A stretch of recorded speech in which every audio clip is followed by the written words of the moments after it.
Lisa Scoffield walked into that building every single morning for 7 years. 7 years of being the first light on in the office and the last one to go dark.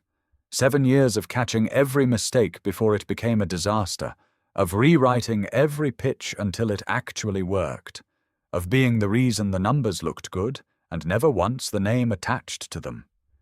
7 years of building a company with her bare hands and watching someone else sign his name to the blueprint. And on a cold, silent Tuesday morning, Derek Yoon stood in the center of that glass-walled office floor, chest puffed out with borrowed authority, and pointed straight at the doors. Not quietly, not with the decency of a closed-door conversation, in front of every single person who had ever watched Lisa carry that firm on her back. In front of Suri, who sat frozen at the glass table, hands already rising to cover her face like she somehow knew what was coming for her too. He told Lisa she was easy to replace. She didn't flinch. She didn't argue. She didn't give him 1 second of the reaction he was hunting for. She simply reached down, picked up her briefcase, straightened the front of her blazer with one slow, deliberate hand, and looked at him like a woman checking the time. Then she walked out. Unhurried, untouched, utterly composed. And the silence she left behind was so heavy that people would replay that walk in their heads for months, trying to understand what they had actually just witnessed. Because here is what Derek didn't know, standing there with his arms still extended into empty air. Here is what Suri didn't know, sitting at that desk about to inherit a job she had no idea how to do. Lisa hadn't been blindsided. She had been ready for exactly this moment for weeks. She hadn't needed to fight for her exit. She had simply needed Derek to believe firing her was his own idea. This isn't a story about a woman who got fired. This is a story about a woman who built her exit so quietly, so completely, that the man pointing her toward the door had no idea he'd just pulled the pin on everything he built on top of her. She was already 3 moves ahead before he finished pointing. If you're new here, welcome. And stick around, because this is the kind of story that gets better the deeper it goes. Subscribe to see how this unfolds and comment where you're watching from. I'd love to say hello and hear how far along the story finds you. 7 years before that Tuesday, Lisa Scoffield walked into Halston and Yoon's strategic partners for the first time, carrying a single leather folder and an idea nobody had asked her for. The firm was 3 years old then, a scrappy consultancy operating out of a rented floor with mismatched furniture and a conference room that echoed because there wasn't enough in it to absorb the sound. Derek Yoon had built it on charm alone, a handshake that lasted half a second too long, a laugh that filled a room before anyone had said anything funny, a way of making every client feel like they were the only account that mattered. He was magnetic in the specific way that made people forget to ask hard questions. He could walk into a boardroom of skeptical executives and walk out 40 minutes later with a signed retainer, and no one entirely sure how it had happened. What he did not have was a plan for what came after the handshake. Lisa noticed that the moment she sat down across from him for what was supposed to be a 20-minute interview. She had researched the firm for 3 days before that meeting, not because anyone told her to, but because she didn't know how to do anything halfway. She had pulled every public filing, every press mention, every scrap of information about the 4 clients Halston and Yoon currently served, and she had built, unprompted, a 12-page document outlining exactly where the firm's foundation was cracking and exactly how to fix it. She placed it on the table between them before he'd finished his introduction. Derek looked at it, then at her, the practiced ease flickering for just a second into something closer to genuine surprise. He read the first 2 pages in silence, which for a man who filled silences the way other people filled ashtrays, was its own kind of answer. When he looked up, he wasn't smiling the way he smiled at clients. It was smaller than that, more careful. "You did this for an interview," he said. It wasn't a question. "I did this because it's true," Lisa said. "Whether you hire me or not, your retention strategy for the Caldwell account is going to fail within 6 months if nobody restructures the reporting cadence. I just thought you'd rather hear it from someone who wants to fix it." He hired her on the spot. No second interview, no negotiation over titles. He needed her, and some instinct beneath the charisma understood that immediately, even if he would spend the next 7 years finding new ways to forget it. In those early days, the arrangement felt almost fair. Derek was the face, the one who could walk a nervous new client through a pitch deck and make them feel like the smartest people in the room for choosing to work with him.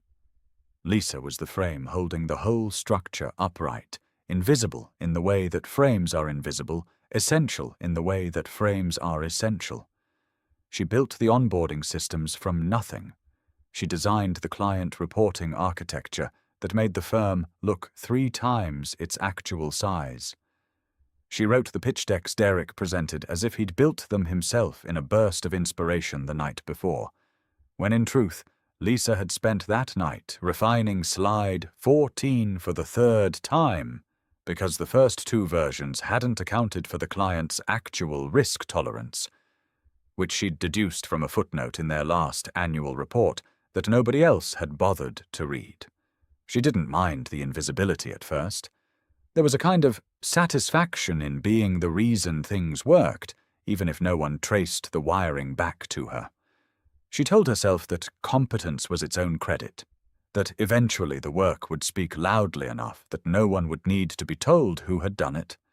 Her mother had believed something similar, and it had cost her 19 years. Lisa thought about her sometimes, on the nights she stayed past 10 finishing a deck Derek would present the next morning. Her mother in a uniform that never quite fit right, cleaning offices very much like this one for 2 decades, coming home with hands cracked from industrial solvent and a quiet, stubborn pride that never once curdled into bitterness, not even when the company she'd given 19 years to closed, without severance, without a note, without anyone from management bothering to say thank you on the way out. Her mother used to say that good work protected you. Lisa had grown up believing that too, right up until she watched her mother clean out a locker with her name misspelled on it after 19 years of showing up before anyone else and leaving after everyone else was gone. That was the memory that had put the idea into Lisa's head long before she had any reason to act on it. Get your name on the door. Not because visibility mattered for its own sake, but because invisibility, she had learned early and expensively through her mother's life, was never actually safe. It just delayed the moment when the truth came out, that the person doing the work and the person owning it did not have to be the same person, and that the person owning it always, eventually, decided that was the only person who mattered. So she built anyway. She told herself the day would come when the frame stepped forward, and she kept the 12-page document from her interview in a drawer, a private artifact of the moment Derek had needed her most, back before he'd started believing he didn't. The firm grew. 2 clients became 6, 6 became 14. And somewhere in that expansion, Derek Yun rebranded the company as Nexus Capital Group, a name he'd workshopped over a bottle of wine with people who weren't Lisa, and hung a sleek new sign in a sleek new lobby on the 29th floor of a building with views that made visiting executives forget to negotiate hard. Lisa built the systems that let 14 clients feel like they each had a dedicated team, when in reality, most of that dedicated attention traced back to one woman working from a desk near the window that nobody thought to give a better view. She didn't complain. She catalogued. It started as a habit and became, without her quite noticing the shift, a discipline. Every strategy she authored, she saved with a timestamp. Every client relationship she personally managed, she tracked in a private spreadsheet that lived nowhere near the shared servers. She told herself it was simply good practice, the kind of organizational rigor that had always separated her work from everyone else's. She did not yet let herself think of it as evidence. The moment that made her start thinking of it that way arrived on a Friday in late autumn, though its full shape wouldn't become clear to her until months later, when she looked back and understood that it had been the hinge the entire rest of her life swung on. Nexus had been chasing the Harmon Group account for the better part of a year, a corporate client so large that landing it would double the firm's active revenue overnight. Derek had taken 3 separate meetings, each one ending in polite, non-committal enthusiasm and no signature. He came back from the 3rd meeting frustrated in a way Lisa rarely saw him, the charm momentarily unable to bridge whatever gap remained between Harmon Group's caution and Nexus's ambition. "They don't trust our recovery modeling," he told Lisa, dropping into the chair across from her desk like a man who'd run out of ideas. "I've shown them everything. I don't know what else they want." Lisa already knew what they wanted, because she'd read the transcript of all 3 meetings twice, and noticed what Derek hadn't. Harmon's CFO kept circling back to a single question about downside protection in a volatile sector, a question Derek answered with confidence and no actual model behind it. "They want to see what happens to their portfolio in a scenario you haven't shown them," Lisa said. "Give me the weekend." She meant it literally. She spent that Saturday and Sunday alone in the office, building a market recovery framework from scratch, one that modeled not just optimistic projections, but a full stress scenario, complete with contingency triggers and a phased reallocation strategy that would let Harmon's portfolio absorb a downturn without panicking their own board. She didn't eat lunch either day. She drank coffee that had gone cold twice and reheated it in the break room microwave rather than making a fresh pot, because making a fresh pot would have cost her 4 minutes she didn't want to spend away from the modeling. By Sunday night, she had built something genuinely new, not a repackaging of Nexus's existing pitch, but an original piece of strategic architecture built specifically to answer the exact fear Harmon's CFO hadn't said out loud, but had circled 3 separate times without realizing it. She emailed it to Derek at 11:47 p.m. with a 2-line note. This should close it. Walk them through the stress scenario first, then the recovery triggers. That's the order that answers what he's actually worried about. Monday morning, Derek walked into Harmon Group's office carrying Lisa's framework printed on Nexus letterhead, and by Wednesday, the account was signed. It was the single largest client win in the firm's history, and for 1 week, the offices on the 29th floor buzzed with something like celebration. The company-wide email went out that Thursday. Subject line, "A historic win for Nexus." Lisa opened it standing at her desk, coffee in hand, expecting to see her weekend reflected somewhere in it, not because she needed applause, but because it was, in the most literal sense, true. She had built the thing that closed the deal. Derek's name appeared 11 times. She counted twice, certain she'd miscounted the first time. Derek's visionary strategic approach, Derek's tireless dedication to understanding the client's true needs. Derek's leadership was instrumental in securing this partnership. The email ran 4 paragraphs, each one a variation on the theme of Derek Yun's brilliance, closing with a company-wide announcement that he would be honored at the quarterly partners' dinner for landing Nexus's most significant account to date.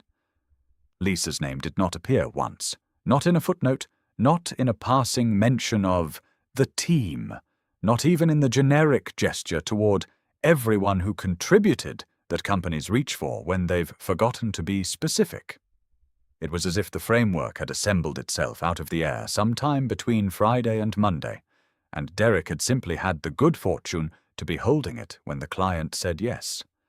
She read the email 3 times, sitting very still, waiting for the anger to arrive in whatever form it usually did. It didn't come the way she expected. What came instead was quieter and colder, something closer to recognition than fury. The recognition of a pattern she had been living inside for years without naming it, now suddenly visible in a single piece of overwhelming, undeniable evidence. 11 times. She had spent a weekend without lunch building the exact thing that had closed the largest deal in company history, and her own name did not appear in the sentence describing its existence. She closed the email. She did not confront Derek that day, or the next.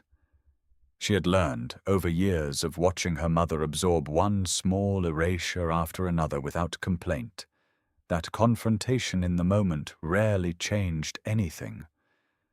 It simply announced your hurt to someone who had already demonstrated they weren't paying attention to it.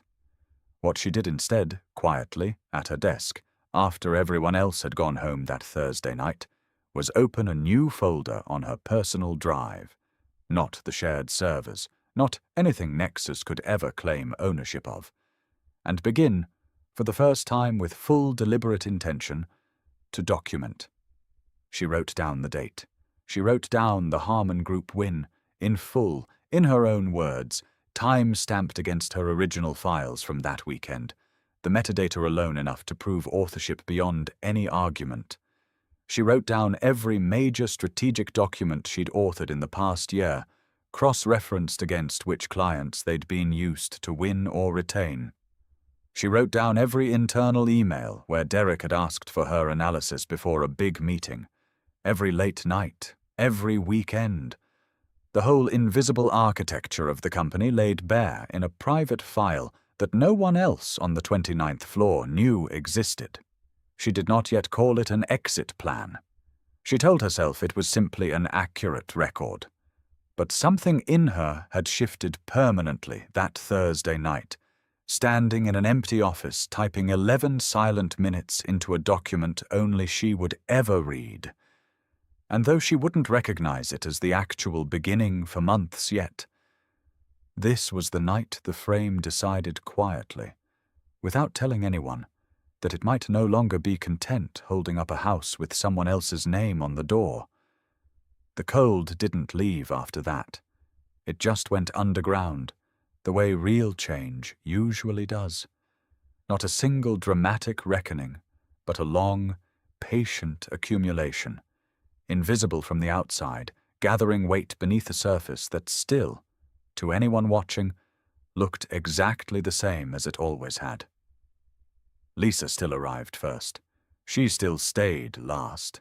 She still built the frameworks Derek took into rooms she was never invited to. But she was watching now, in a way she hadn't let herself watch before, cataloguing not just her own work, but the shape of the machine around her, who got credit, who got blamed, who got left off, which emails and what all of it, taken together, actually meant about her position in a company she had built with her own hands, and increasingly suspected she did not, in any way that mattered, actually own.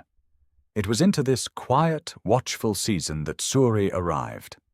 She came in on a Monday in early spring, introduced at the department meeting as a Strategic Communications Associate, a title vague enough to mean almost anything.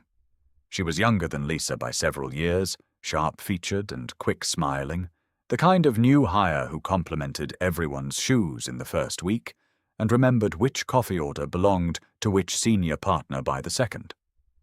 Lisa didn't dislike her, not at first. If anything, she recognized something of her own early ambition in the way Suri stayed late those first weeks, asking careful questions, taking meticulous notes in meetings she technically hadn't been invited to, but attended anyway because she'd simply shown up and no one had told her to leave. What Lisa noticed, though, because Lisa noticed everything now, that was the whole discipline of the watching, was how quickly Derek began routing things through Suri that had always, without exception, gone through Lisa. It started small enough that it could have been coincidence. A client deck that Lisa had built the framework for got forwarded to Suri for formatting, and came back with Suri's name in the file properties as the last editor. A recurring client call that Lisa had run for 8 months got reassigned to Suri for coverage, with no explanation offered and none, when Lisa asked, particularly forthcoming, Derek framed all of it as delegation, as scaling the team, as the natural evolution of a growing firm that could no longer run everything through one overworked strategist. He said it with the same easy confidence he said everything, the tone that made resistance feel petty, made questions feel like the asker was somehow failing to see the bigger, more generous picture. But Lisa had spent 7 years learning to read what Derek actually meant beneath what he actually said, and what she read now, watching her proprietary frameworks migrate quietly into folders Suri had access to, and Lisa increasingly didn't, was not scaling. It was substitution. She began testing the theory the way she tested everything, carefully, methodically, without tipping her hand. She created a strategic framework for a mid-tier retail client, deliberately routine, nothing that would raise flags, and instead of sending it directly to Derek, as she normally would, she sent it through the shared project folder and watched what happened to it. Within 4 days, it had been renamed, restructured with a new cover page, and forwarded to the client under an email chain that listed Suri as the primary strategist and Derek as the reviewing partner. Lisa's name appeared nowhere in the chain, not as a CC, not as a footnote, not as an acknowledgement.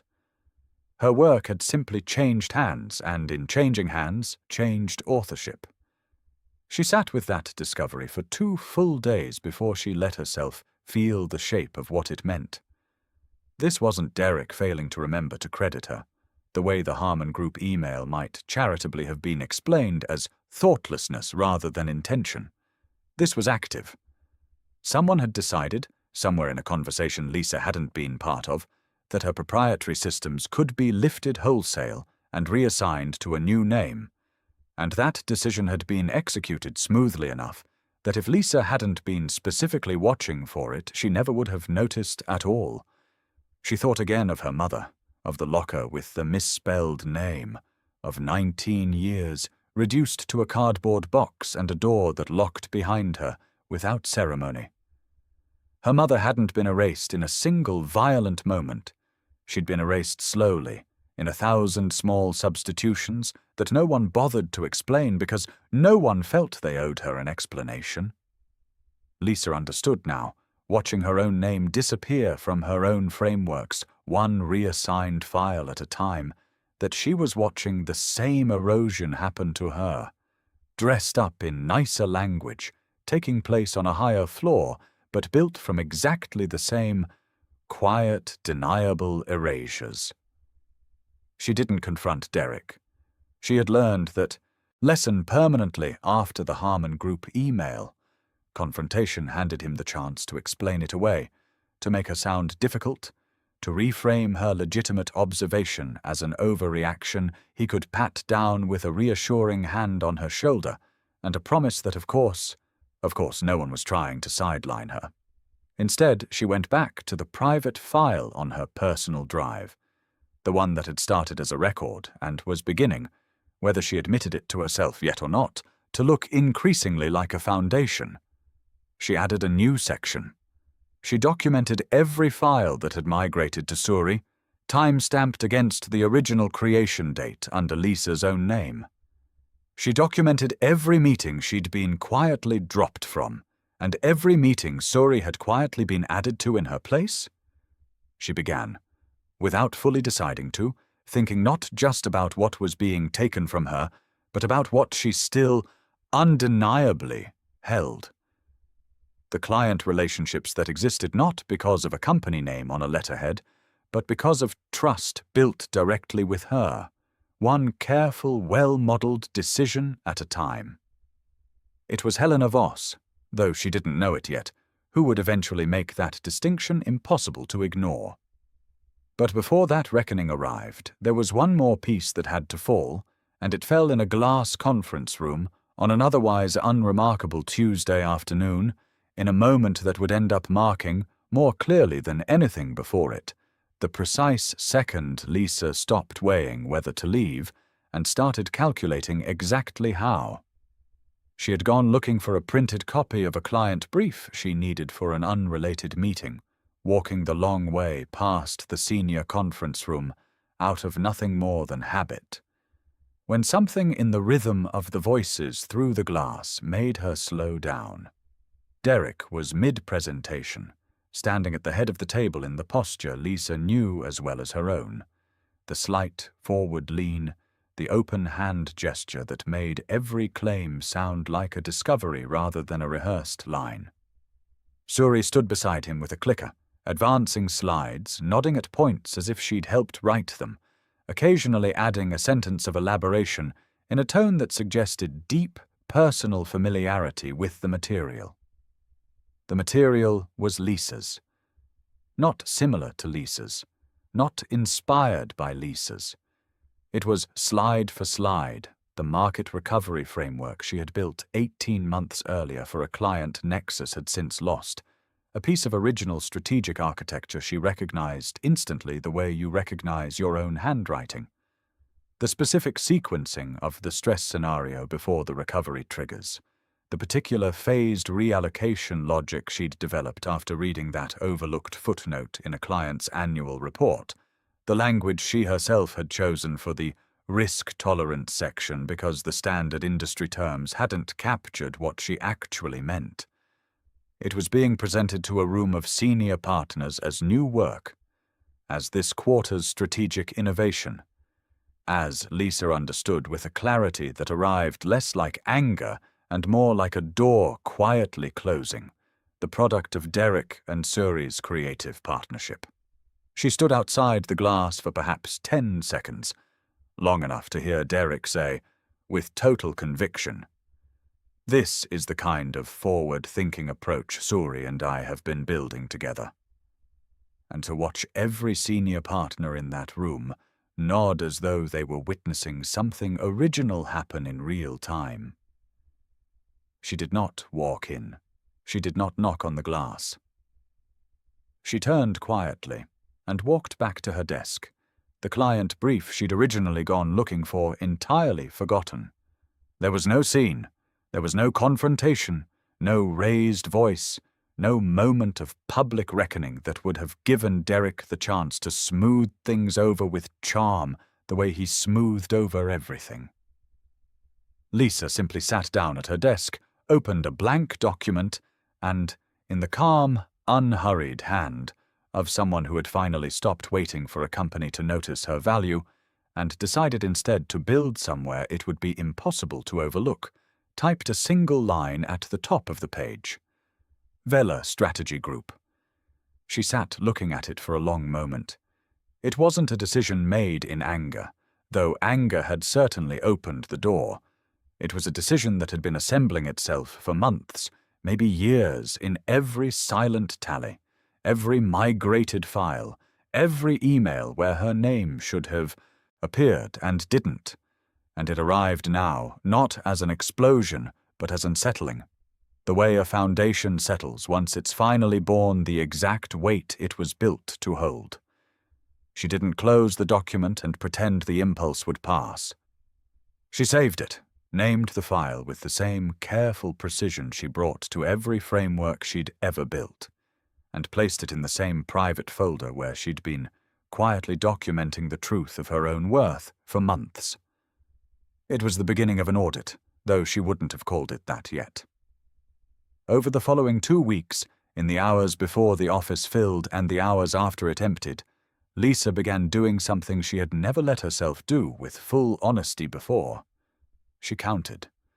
Not her hours, not her unacknowledged frameworks, not the 11 mentions of Derek's name against the 0 mentions of her own. She counted clients. She pulled the full account list, cross-referenced against the relationship management system, and began tracing, contract by contract, exactly whose name sat behind each one, not on the letterhead, but in the actual history of who had built the strategy, who fielded the calls when something went wrong at 11 at night, who the client's actual point of trust had been across years of quarterly reviews and unexpected crises. The number that emerged, when she finally finished cross-referencing the last account late on a Thursday night with the office silent around her, was not the number she'd expected. She had assumed, going in, that her influence was significant. She'd known that much for years. What she hadn't let herself calculate, because calculating it made the truth undeniable in a way vague awareness never quite managed, was that she personally managed and personally held the trust of well over 60% of Nexus's active client base, not contributed to, not supported. Managed and held, in the specific sense that if she disappeared tomorrow, the relationships themselves, the actual human trust that kept those contracts renewing year after year, would not transfer with a reassigned email chain or a hastily rebranded slide deck. They would simply stop.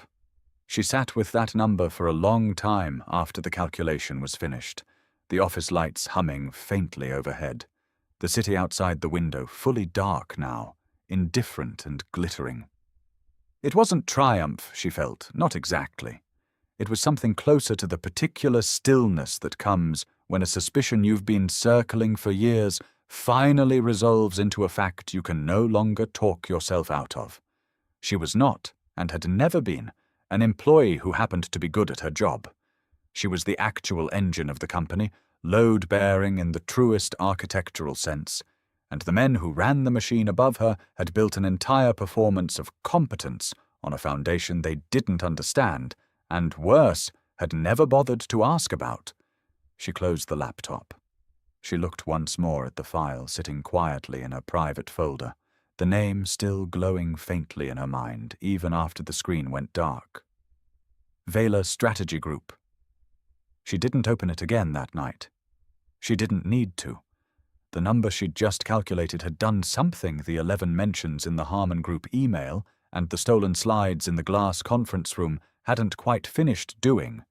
It had turned a private grievance into a private certainty, and Lisa Scoffield had never in her life been the kind of person who, once certain, waited very long to act. She gathered her things slowly, the way she did everything now, deliberately, without hurry, because hurry belonged to people who were afraid of being caught, and for the first time in longer than she could remember, Lisa did not feel afraid of anything at all. She turned off her desk lamp last, the way she always did, a small habit that had nothing to do with efficiency and everything to do with being, in this one particular room, the last person who mattered enough to decide when the day actually ended. Behind her, the glass conference room sat empty and dark, still holding, if you looked closely enough, the faint outline of a presentation that had never really belonged to the people who'd delivered it. Lisa didn't look back at it on her way out. She had already stopped needing anyone else's room to know what she had built, and for the first time she let herself imagine, with the same careful precision she brought to every framework, exactly what it might look like to build the next one somewhere. Her own name was the only one that mattered. The email arrived on a Tuesday afternoon, 3 weeks after the number 60% had settled permanently into Lisa's chest, and it came from an address she didn't recognize, in a tone that made her sit up straighter before she'd even finished the first line. Ms. Scoffield, I was in the room for the Ardent Partners pitch last spring. I've been meaning to reach out since. Coffee whenever suits you. No agenda beyond wanting to understand how you actually think. H. Voss. She read it twice before the name settled into place. Helena Voss. CEO of Ardent Partners, a private equity firm with a reputation sharp enough that people in the industry lowered their voices slightly when they mentioned her. Not out of fear exactly, but out of the particular respect reserved for someone who had never once, in a decade of deal-making, been caught making a decision she hadn't fully thought through. Ardent wasn't a Nexus client yet. They'd taken a pitch meeting 8 months earlier, one Lisa remembered clearly because she'd built the entire strategic framework for it herself, and Derek had presented it, as he presented everything, with total ownership and zero acknowledgement that the woman sitting 3 seats down the table had written every sentence he was speaking. Lisa had assumed, when Ardent never signed, that the pitch had simply failed to land. She understood now, rereading the email a 3rd time, that she had assumed wrong. She didn't respond immediately. She had learned, in the months since the Harmon Group email, that immediacy was a form of eagerness, and eagerness was something she no longer had any use for. She waited a full day, composed a reply with the same careful economy she brought to every client communication, and suggested a coffee shop 4 blocks from the Nexus building, but out of the direct sightline of anyone who might recognize her walking in. Helena Voss was already seated when Lisa arrived, 10 minutes early, at a corner table facing the door. The seat, Lisa noted, that let her see everyone who entered before they saw her. She was smaller than Lisa expected from her reputation, silver-streaked hair pulled back with unfussy precision, a blazer that cost more than Lisa's monthly rent, worn with the casual indifference of someone who'd stopped needing clothes to prove anything a long time ago. She didn't stand when Lisa approached. She simply gestured at the empty chair with 2 fingers, the way you'd invite someone you already trusted to sit down. "I'll say the thing everyone else in that pitch room was too polite to say," Helena began, before Lisa had even ordered. "Derek Yun is a talented salesman. He is not the person who built that recovery framework, and I don't think you need me to tell you that." Lisa didn't answer right away. Some old, careful instinct told her to deflect, to say something diplomatic about teamwork and collaborative process, the kind of language that protected everyone equally and revealed nothing. But she was tired, she realized, sitting across from a woman who had clearly done more homework on her in advance of this conversation than Derek had done on her in 7 years of employment, of protecting a story that had never once protected her back. "I built it," Lisa said simply. "The stress scenario, the reallocation logic, all of it. He presented it well. He didn't write a word of it." Something in Helena's expression shifted. Not surprise, Lisa understood, but confirmation, the particular satisfaction of a hypothesis proven correct. "That's what I thought, watching the room. He was persuasive. You were the one actually answering the questions underneath the questions.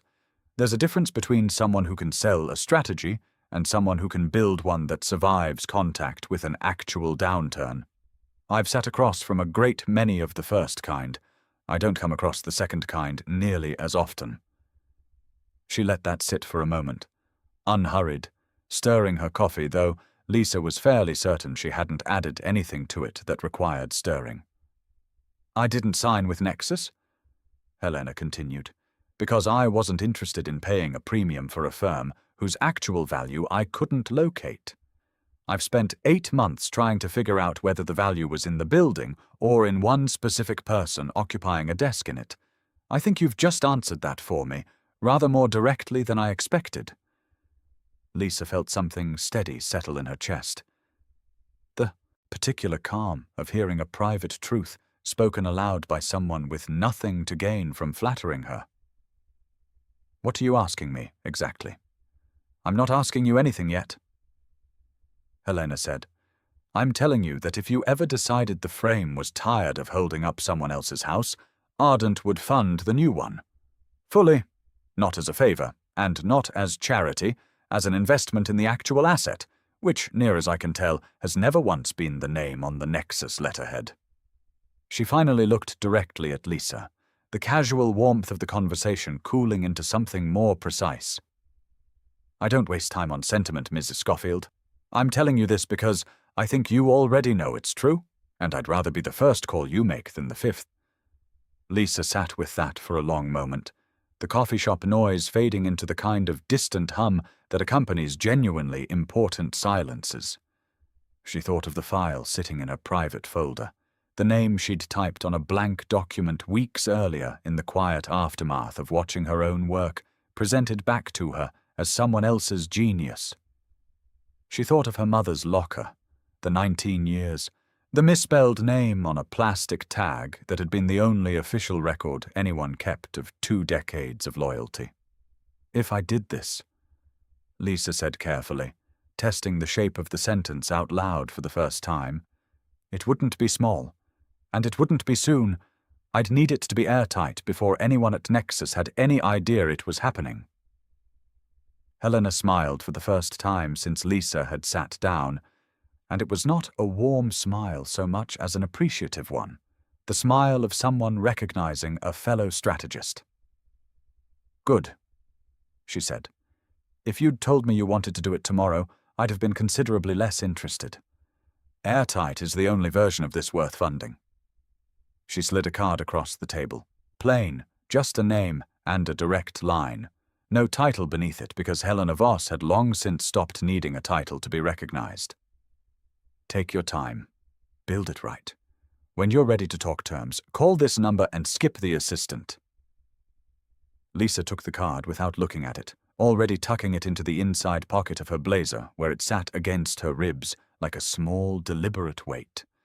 She thanked Helena with the same measured composure she brought to every important moment, and she walked the 4 blocks back towards the Nexus building with her spine a fraction straighter than it had been an hour earlier, though nothing about her outward pace had changed at all.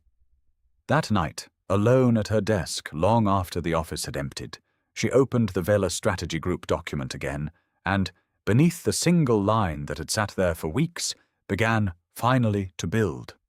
The 90 days that followed were the most carefully engineered period of Lisa's professional life, and she approached them with the same discipline she'd once brought to 12-page interview documents and stress scenario frameworks: total preparation, total precision, and absolutely no room for an unforced error that would give Derek or anyone else the chance to catch what was happening before it was finished happening. She registered Vela Strategy Group in the 3rd week, filing the paperwork under a lawyer Helena had recommended, someone who specialized precisely in the kind of clean, quiet corporate separations that left no ambiguity and no legal foothold for anyone to claim she'd taken anything that wasn't unambiguously hers to take. She was careful, almost obsessively so, to build nothing on Nexus time or Nexus servers. Every framework, every transition letter, every strategic document for the new firm was drafted on a personal laptop. In the evenings, in a small office she'd quietly begun renting under Vela's name, in a building 4 subway stops from Nexus, far enough that no one from the 29th floor would ever wander past it by accident. The client letters took the longest, because they required the most delicate calibration. She drafted and redrafted them across a dozen evenings, each one addressed to a specific relationship she'd spent years personally cultivating. Not a mass communication, not a form letter with a name inserted at the top, but an individually considered message to each client explaining, in careful professional language, that she would shortly be establishing an independent practice, and that she wanted them to have the option, entirely without pressure, of continuing the relationship with her directly, rather than through Nexus. She never once mentioned Derek by name in these letters. She never criticized the firm. She simply laid out the facts of her own departure and let each client draw their own conclusions about which version of the relationship they'd actually been relying on all along. She held the letters, unsent, in a folder on her personal drive, timed to go out only once everything else was in place, because sending them too early risked word reaching Derek before she was ready, and sending them too late risked losing the momentum of a clean, simultaneous transition. Timing, she understood now, with the clarity of someone who had spent months learning to think several moves ahead, was the entire architecture of the plan. Everything had to land at once, or nothing would land cleanly at all. The desk was the hardest part, in a way she hadn't quite anticipated. Not logistically. Logistically, it was simple. She had few personal items scattered across 7 years, most of her life having been absorbed into the work rather than displayed around it.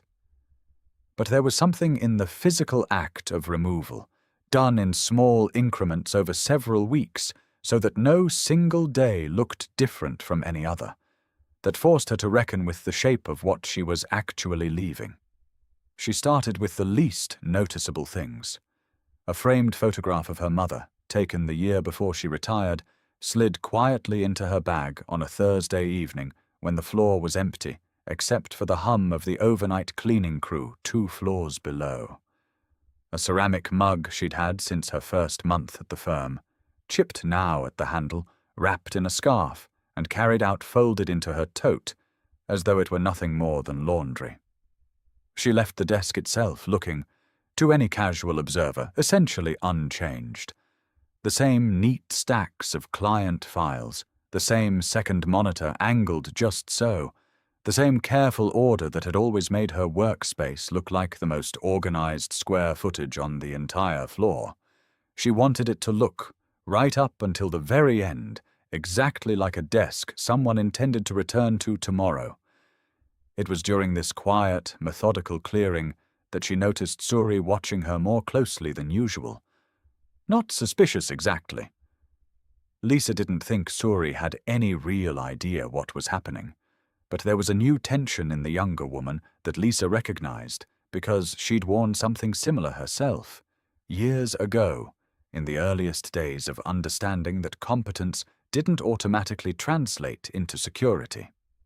Suri had been given more and more of Lisa's redirected work over the preceding months, more client calls, more strategic documents with her name suddenly attached to frameworks she hadn't built.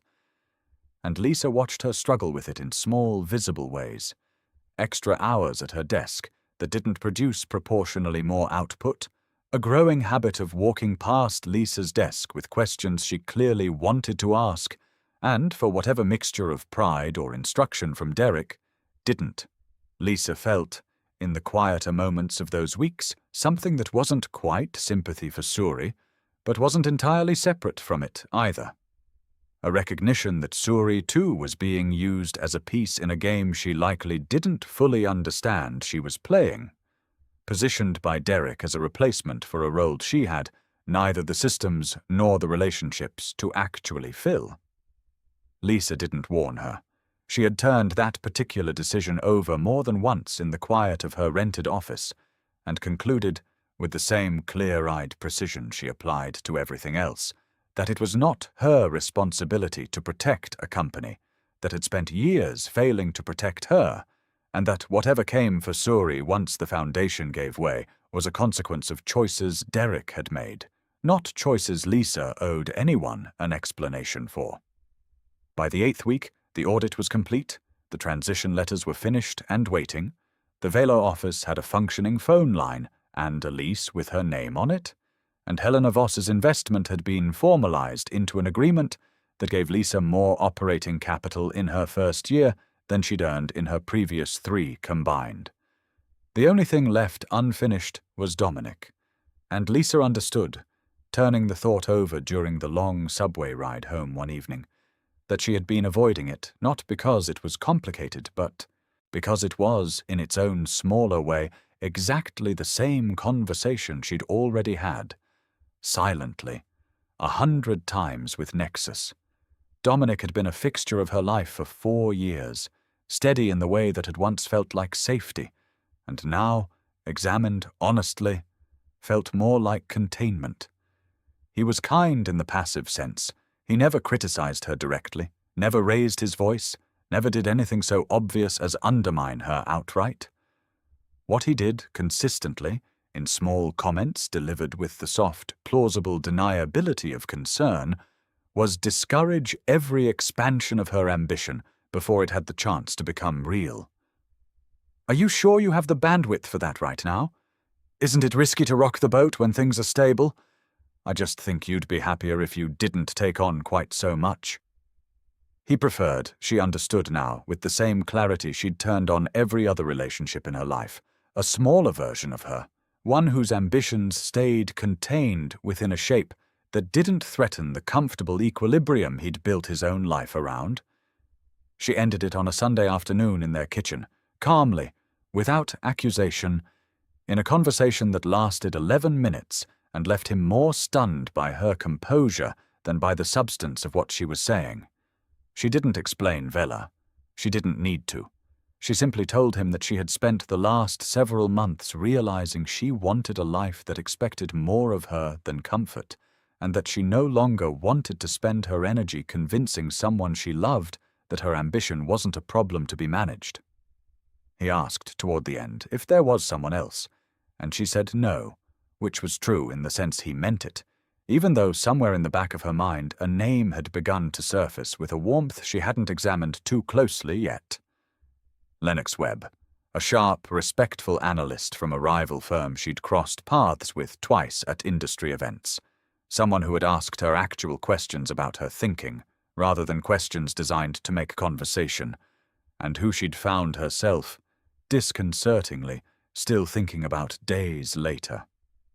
She packed her remaining things from the apartment they'd shared over the following week, methodically, the same way she'd been clearing her desk, and by the time she was finished, the only thing left unresolved in her carefully engineered 90 days was the timing of the end itself. And that timing, as it turned out, was not entirely hers to choose. It was a Monday in early October when Derek called an unscheduled department meeting, and Lisa understood within the first 90 seconds that something had shifted, though she couldn't yet tell exactly what. He was in an expansive mood, the kind she'd learned over 7 years to read as either genuine triumph or its performance. Standing at the front of the room with Suri seated slightly apart from the rest of the team in a way that made it clear, even before he said anything, that some private conversation had already taken place between them. "I want to talk about where this firm is headed," Derek said, and Lisa watched him glance, just once, in her direction, with an expression she couldn't quite place until later, once the whole shape of it had assembled itself. "We've grown, we've matured, and I think it's time this team reflected the kind of dynamic, forward-thinking energy that's actually driving our wins." It was, Lisa understood, retroactively, the opening notes of a decision that had already been made. She learned the rest of it second-hand over the following 2 days, in fragments overheard in the break room and pieced together from the careful, deliberate way Suri was suddenly included in meetings that had nothing to do with her actual responsibilities. Derek had convinced himself, in the particular self-flattering logic of a man who had never once had to build anything from nothing, that Suri had absorbed enough of Lisa's systems over the preceding months to functionally replace her, that the redirected files, the reassigned client calls, the migrated frameworks added up to genuine capability rather than borrowed architecture she didn't actually understand the load-bearing logic of.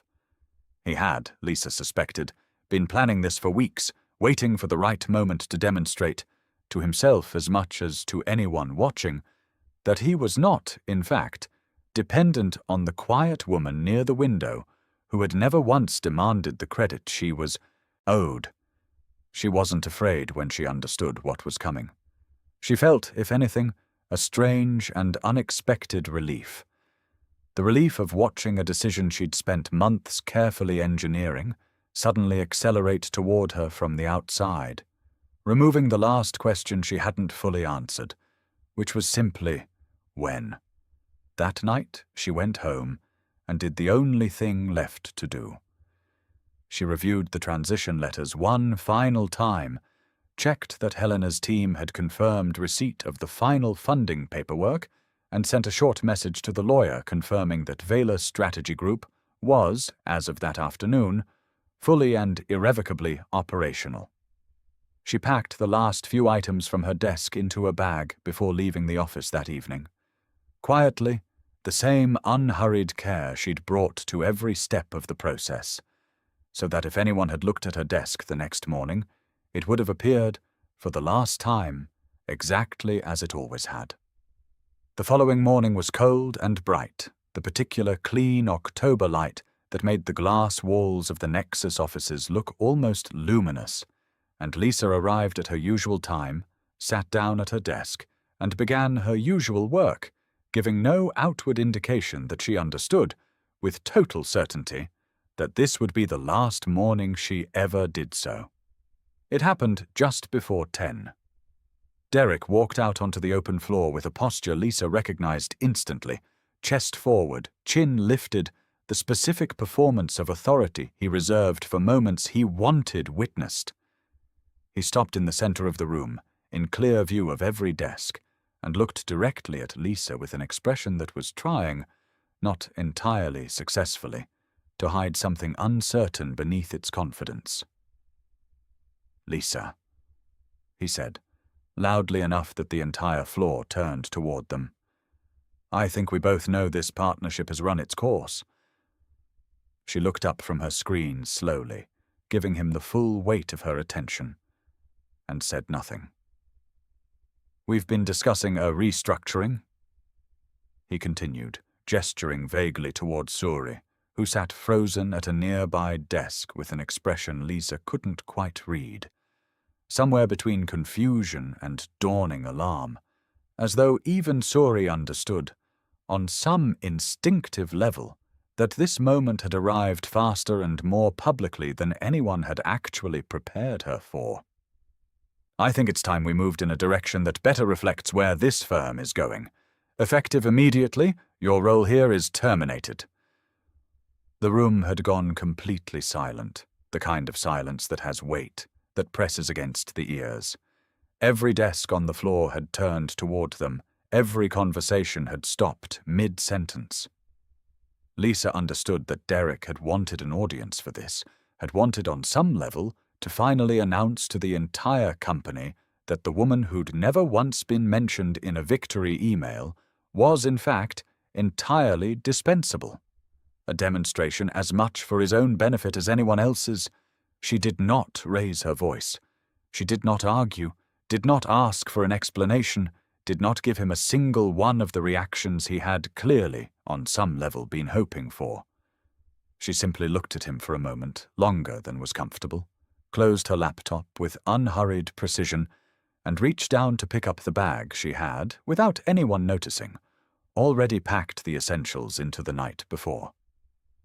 She stood, smoothed the front of her blazer with one slow, deliberate hand, and said, in a voice calm enough to carry across the silent floor without ever rising, "Understood." That was all. One word, delivered with such total composure that it landed harder than any argument could have. She saw something flicker across Derek's face, not quite doubt yet, but the first thin edge of it, the recognition that this was not unfolding the way he'd rehearsed it in his head.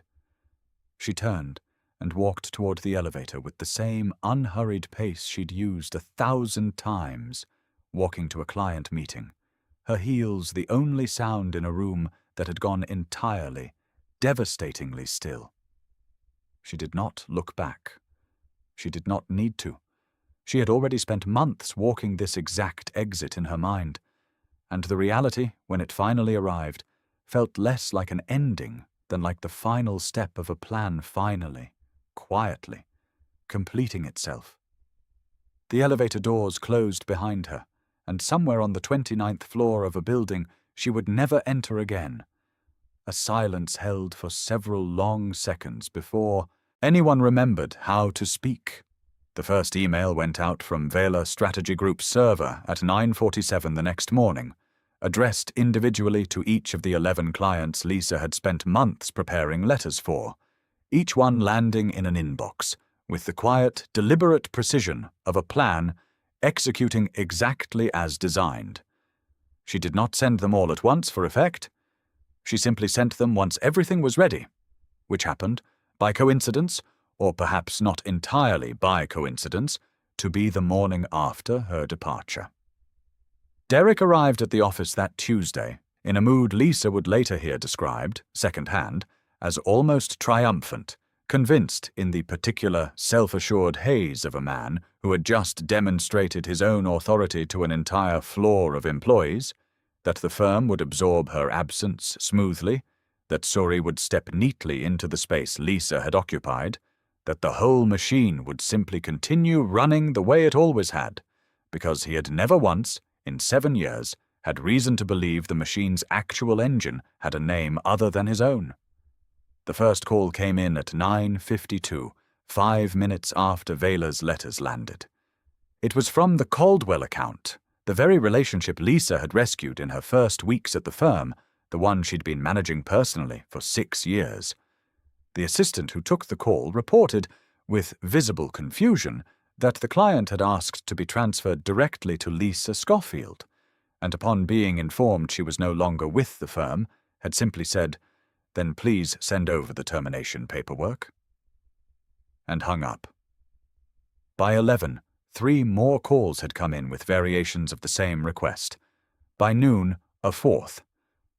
Derek, according to the office gossip Lisa would piece together over the following days, from people who still felt some loyalty to her, had initially dismissed the pattern as coincidence, then as an overreaction that would resolve itself once clients understood the transition was seamless.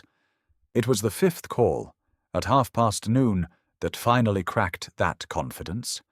A call from Harmon Group's CFO himself, the very account Lisa's stress scenario framework had originally closed, informing Derek with the particular bluntness of a man who had no reason left to be diplomatic that Harmon had never actually been loyal to Nexus Capital Group as an institution.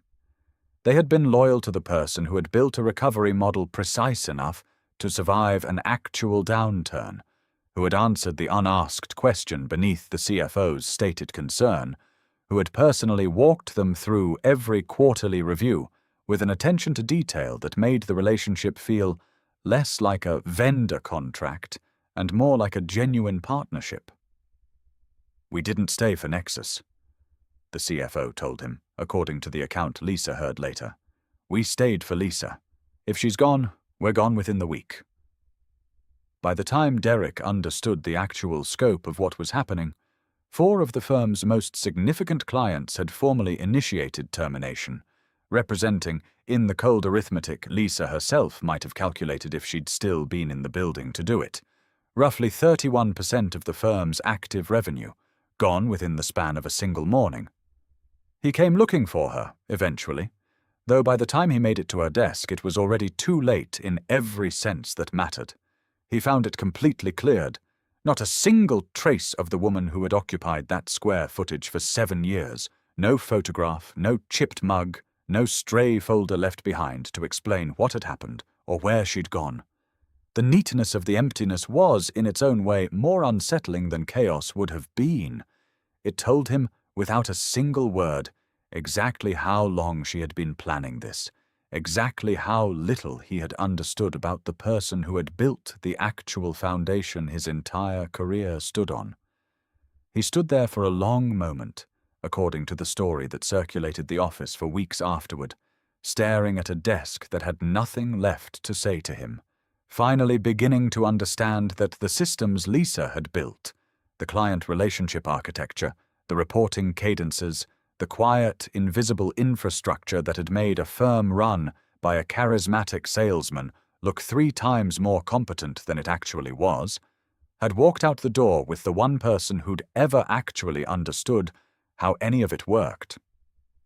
Sorry, Lisa heard later from a former colleague, who still checked in occasionally, spent that first week in something close to a quiet panic.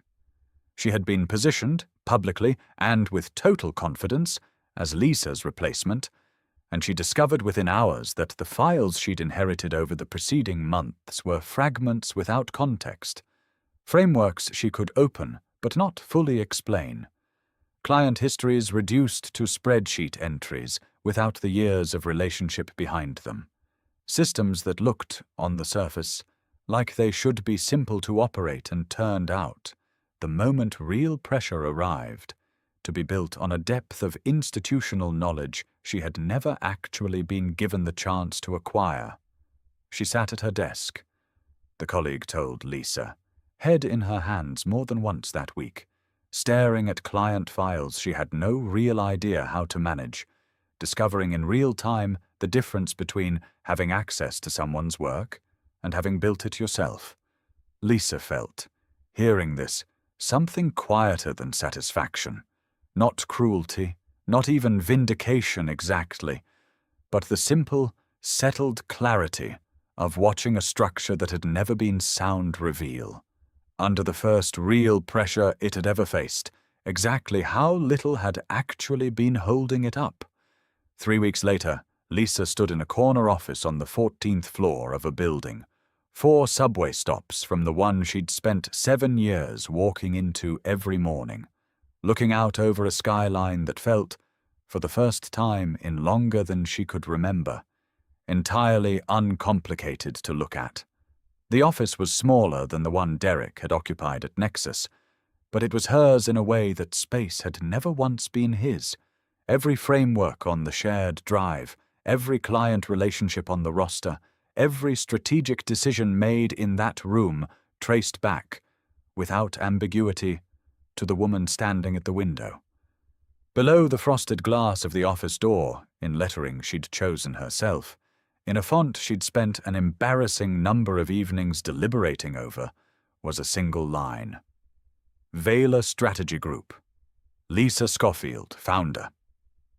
11 clients had followed her in the first month alone, Harmon Group and the Caldwell account among them, along with 3 new relationships Helena Voss had personally introduced her to, each one arriving not because of a persuasive pitch delivered by someone else, but because of years of quiet, load-bearing trust that had simply, finally, found its way onto the correct letterhead.